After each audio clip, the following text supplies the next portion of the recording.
Salut à tous, merci d'être fidèles à Sport Nous Pays. Cette semaine, on parle foot avec la Régionale 1. On commence à y voir un peu plus clair en tête de classement.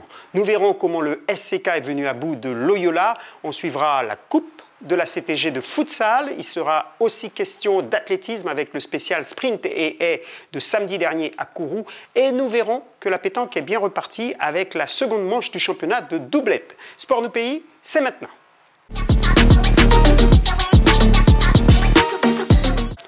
Débutons par du foot, 22e journée donc du championnat de Régional 1 au stade Bois-Chaudat. Le SCK recevait Loyola. Les Rémirois, pas encore tout à fait à l'abri des barrages, venaient donc chercher des points face à un prétendant aux 4 premières places pour la Coupe Vive de l'année prochaine. Mais la naïveté des joueurs du président Nourel leur a été préjudiciable.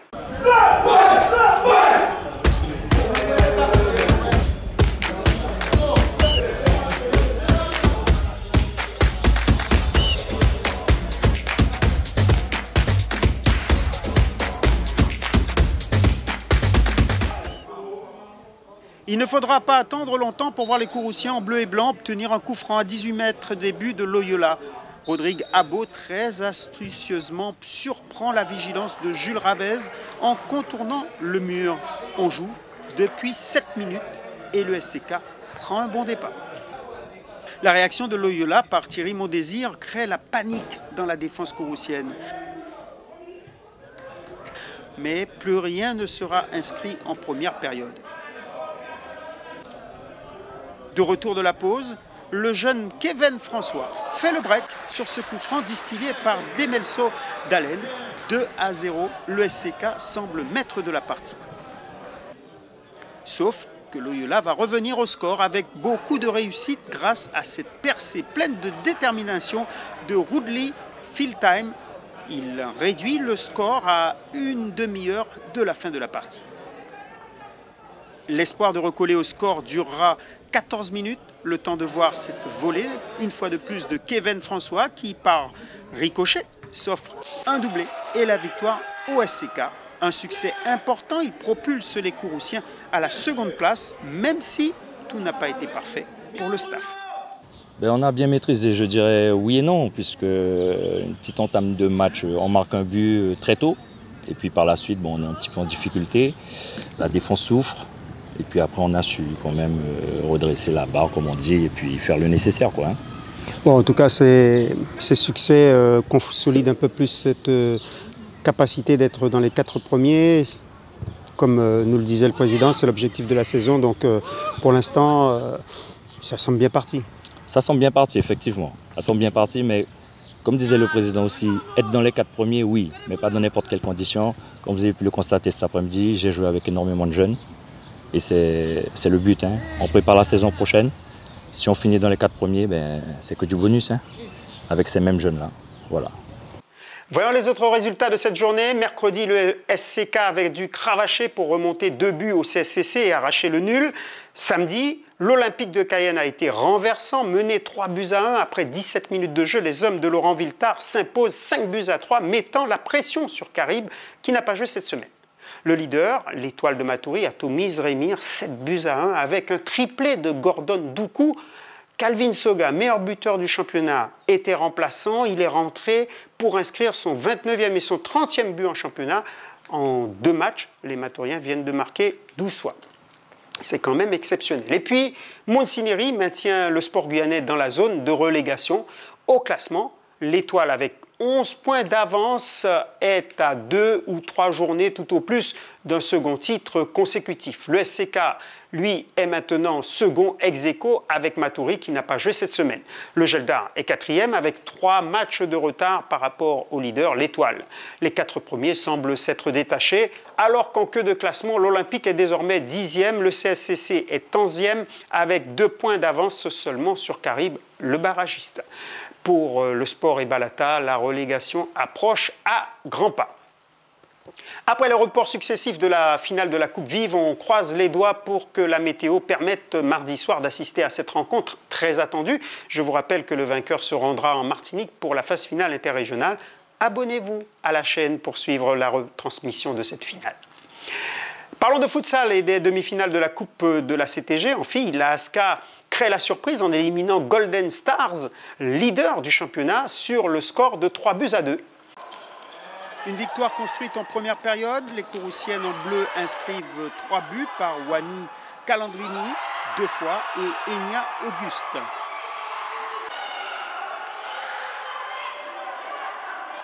Les joueuses du Golden répliquent par Estal et Denou.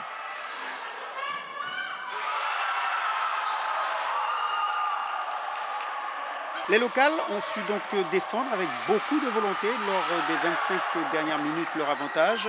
Elles réussissent une belle performance alors qu'elles ne participeront pas aux playoffs. Nous n'étions pas favorites, donc du coup on a joué contre les premières du classement et je vous avoue que ça fait plaisir. Comment s'est dessinée cette victoire? Je ne vous mentirai pas. C'était la rage de vaincre. Il fallait qu'on donne tout pour rien regretter. C'est ce que j'avais demandé aux filles. On donne tout et ça passe ou ça casse. Voilà. Bon, maintenant, il faut être en finale. Et une finale, on dit souvent, ça se gagne, ça se joue pas. Voilà, c'est ça, ça se gagne. Encore une fois, à nous de tout donner pour ne rien regretter justement après. Donc on est déjà en finale, on n'était pas attendu à ce niveau-là. Donc c'est pour ça que je suis fière justement aujourd'hui qu'on y soit en fait. L'ASCA sera opposée en finale à Regina qui a pris une belle revanche face au Montjoly FC après la défaite en championnat la semaine dernière. Les joueuses de Regina se qualifient en l'emportant 4-1. Chez les messieurs, les 2 clubs courrouciens se sont fait éliminer. Le KFC par le Montjoly FC après un match nul, 2 buts partout. Les Montjoliens se qualifient 4 tirs au but à 1. La surprise de ce groupe nous vient d'Arc-en-Ciel qui sort la ASCA 4-2. Les finales se joueront le 7 mai prochain. Parlons d'athlétisme. 15 jours après les Jeux de Guyane, les spécialistes de la vitesse avaient rendez-vous au stade de Bois-Chaudat de Kourou au programme du sprint, du 100 mètres au 400 mètres et les haies sur 100, 110 et 400 mètres. Nos athlètes ont été en réussite avec plusieurs records personnels de battus. Voyons tout cela.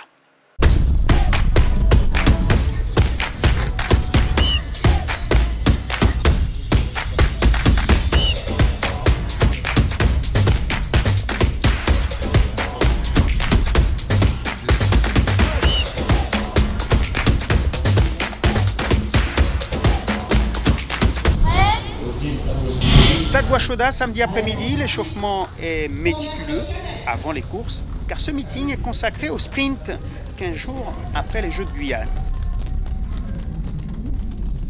La saison n'étant pas terminée, donc on poursuit et puis voilà, c'est juste voir un petit peu où en sont les athlètes par rapport à la fin de saison ou pour le mois de juillet. Et il y en a une qui marche bien en ce moment, c'est Tara Lafontaine. Elle remporte le 100 mètres en 11 secondes 97 centièmes devant Jessica Ringuet et Edith Doku. Tara bat son record, une performance que la Sociétaire du sport guyanais ne pressentait pas. J'ai eu de bonnes sensations, maintenant je suis un petit peu malade, donc du coup c'était un peu compliqué d'avancer, mais ça va, j'ai eu de bonnes sensations, du moins pour une malade ça va. Elle va récidiver sur le 200 mètres en s'imposant en 24 secondes 42 centièmes. Là encore, elle établit un nouveau record. Elle devance une nouvelle fois Jessica Ringuet, 15 jours après les Jeux de Guyane. Elle est toujours sur un petit nuage. C'était un meeting quand même international qu'on a eu la chance de pouvoir faire ici. Donc c'est en Guyane, du coup il y avait tout le public qui était là pour nous encourager. Donc c'est quand même un plus et c'est une fierté de pouvoir courir en Guyane dans un meeting international quand même et avec les plus grandes. Quel objectif sur cette saison? Comme d'habitude, comme chaque année, les championnats de France d'été du coup. Et puis c'est une finale, un podium, c'est ce qu'on va chercher. Autre athlète qui vise haut, Edith Doku, sur le 100 mètres haies. Elle signe un temps de 13 secondes 86 centièmes, devançant la cadette Émilie Panel. Le manque de concurrence, c'est vraiment compliqué. Autant aux Jeux de Guyane, il y avait du monde, j'étais pas bien partie. Là, voilà, j'ai réglé le départ et pourtant, j'ai à peu près fait le même chrono que là-bas.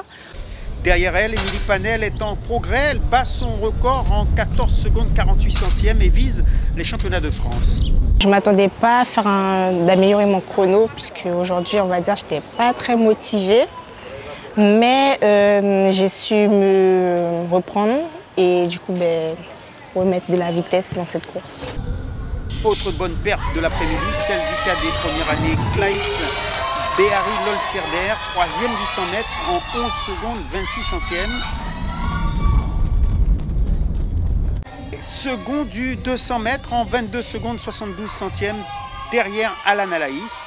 Il bat ses 2 records, des performances encourageantes, tremplin pour des ambitions plus élevées. J'ai tellement prié pour pouvoir battre mes records personnels que je me suis dit bon, j'ai prié, Dieu va me l'accorder, ça s'est passé du coup. C'est quoi l'objectif alors finalement d'ici la fin de la saison, maintenant que les temps descendent? D'ici la fin de la saison, je ne sais pas du tout, j'ai pas forcément d'objectif fixe, mais juste battre mes records personnels. Au vu de ces résultats, mais quelle est la meilleure piste de Guyane? Question en forme de piège pour Katia Bent. Je ne vais pas faire de comparaison. J'ai mis ma fait en 0,4 quand même à Edmar Lama il y a 15 jours. Elle a battu le record de France il y a quelques années ici aussi. Saint-Laurent aussi est pas mal, mais bon, je ne vais pas pouvoir me prononcer. Maintenant, ce sont les athlètes qui courent. Et puis, c'est vrai que les conditions de vent sont bonnes partout. Donc, que ce soit à Edmar Lama, que ce soit à Bois-Chauda ou même Saint-Laurent, René Lang, on a de quoi faire, on a de belles pistes et les athlètes peuvent s'exprimer au mieux. Et elle ne parle pas de celle de Sinnamary qui mériterait une réhabilitation. Force est de constater que l'athlétisme est bien plus chanceux en termes d'infrastructures que d'autres disciplines. En cyclisme, le mémorial des défunts du VCK a été enlevé par James Grinville du VCG devant Myron Stanis et Thierry Sangyemoy, tous deux de l'espoir cycliste guyanais. Teddy Octavia du VCG également est 4e et Luis Cunha du VCK 5e. En terminant parlant en pétanque, on disputait ce dimanche la seconde manche du championnat de doublette. Cela se passait sur le boulodrome de Kourou. 9 équipes féminines et une quarantaine masculines tentaient de se qualifier pour la finale de Sinnamary la semaine prochaine. On regarde tout cela. Chez les dames, la victoire s'est jouée entre la paire du Geldar de Kourou, Régine Joisin, Nadège Stanislas, et celle de l'école pétanque de Matoury. Victoire sans problème pour les Matouriennes, Nita Mathilde de Mira et Christine Stanislas. Elles font le doublé après s'être imposées la semaine dernière à Javoué et arrivent en tête avant l'ultime compétition de la semaine prochaine à Sinnamary. Comment s'est passée la journée? Très bien, hein, on a joué zen et tout. Au début on avait un blanc et puis voilà, on est arrivé jusqu'en finale. Avec cette victoire, ça vous met en bonne situation avant la finale, grande finale? Pour préparer la finale du 5, on va essayer d'aller jusqu'au bout. Qu'est-ce qu'il faut modifier pour être certaine d'être encore vainqueur la semaine prochaine? Un petit peu au niveau du tir quand même moi. Il y a des jours oui, il y a des jours sans, mais bon, aujourd'hui j'ai quand même bien tiré là où il fallait. Moi j'étais bien au pointage. Oui, par contre oui, j'avais une bonne pointeuse aujourd'hui, rien à dire. Oui. Bon, donc optimiste pour la semaine prochaine. Ah oui, on va essayer. Hein. On ne sait jamais. Jamais 203 comme on dit, mais bon. Rendez-vous à Sinnamary? À Sinnamary. Chez les messieurs, on retrouvait en finale la paire Bernaria et Jean Yacou du Comac de Javoué face à David Primrose et Alexandre Diane. Les tireurs du Rémy en Montjoly Club École Pétanque s'imposent 13-7. Sur les 2 tournois, ils occupent la première place. Ils partiront avec les faveurs du pronostic à Sinnamary. C'était pour nous crucial de gagner aujourd'hui, puisque dimanche dernier on perdait, on va dire, en 8e, c'est pas vraiment notre place. Là aujourd'hui on est en finale, on gagne la finale, on est content, ça fait une bonne préparation pour la semaine prochaine. Justement, la semaine prochaine, qu'est-ce qu'on doit changer pour être sûr d'être en finale et de gagner surtout? C'est surtout moi, ici un peu mon niveau de jeu à celui de mon partenaire. Je rappelle que Jan Alexson est le plus grand champion du département. Moi, en tant que son pointeur, là j'ai pêché un peu au tir dans la finale, sinon elle aurait été finie beaucoup plus tôt. Maintenant, il faut que je m'entraîne un peu cette semaine pour revenir un peu au tir et permettre de faire la différence quand il y aura besoin pour la finale de la semaine prochaine. Voilà, fin de ce 11e numéro de Sport Nous Pays. N'oubliez pas de vous abonner et de faire tourner le lien. Prenez soin de vous, faites du sport comme vous voulez, mais faites du sport. Tchembéred.